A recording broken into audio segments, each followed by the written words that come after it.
44তম BCS পরীক্ষায় নিজের পছন্দের প্রশাসন ক্যাডার পেয়েছেন শারীরিক প্রতিবন্ধী উল্লাস পাল। জীবনের কোনো পর্যায়ে তিনি প্রতিবন্ধী কোটার সুবিধা নেননি। অন্য সাধারণ প্রার্থীদের সঙ্গে সমান তালে প্রতিযোগিতা করে এই সাফল্য অর্জন করেছেন তিনি। উল্লাস পালের জন্ম থেকে 2 হাত ও পা বাঁকা, ডান হাতে কোনো শক্তি পান না, হাঁটতেও কষ্ট হয়। তবুও শারীরিক সীমাবদ্ধতা তাকে দমাতে পারেনি। তিনি বলেন, স্কুল, কলেজ, বিশ্ববিদ্যালয় কিংবা চাকরিতে কখনো কোটার চিন্তা করিনি, নিজেকে অন্য সবার মতোই ভাবি।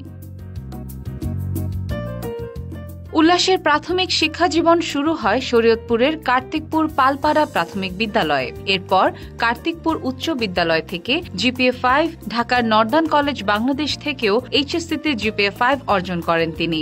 ঢাকা বিশ্ববিদ্যালয়ের ব্যবস্থাপনা বিভাগে ভর্তি হয়ে সেখান থেকেও সফলভাবে পড়াশোনা শেষ করেন। উল্লাস জানান, ঢাকা বিশ্ববিদ্যালয়ের ভর্তি পরীক্ষাতেও কোটার সুযোগ ছিল, কিন্তু তিনি নেননি। তার আত্মবিশ্বাস ছিল যোগ্যতা দিয়েই সফল হবেন। তিনি বলেন, শারীরিক প্রতিবন্ধকতা আমাকে থামাতে পারেনি, আমি প্রতিযোগিতায় জয়ী হয়েছি।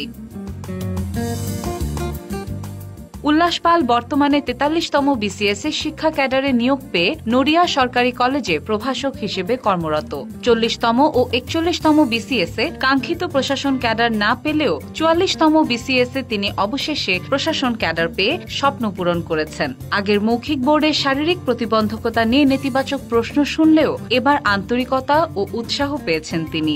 উল্লাস পাল বলেন, শারীরিক প্রতিবন্ধকতা কারো নিয়ন্ত্রণে নয়, তাই নেতিবাচক কথা বলে কাউকে হতাশ না করে তাদের সক্ষমতাকে মূল্যায়ন করা উচিত, যেন তারা নিজেদের স্বপ্ন পূরণ ও বিকাশের সুযোগ পায়।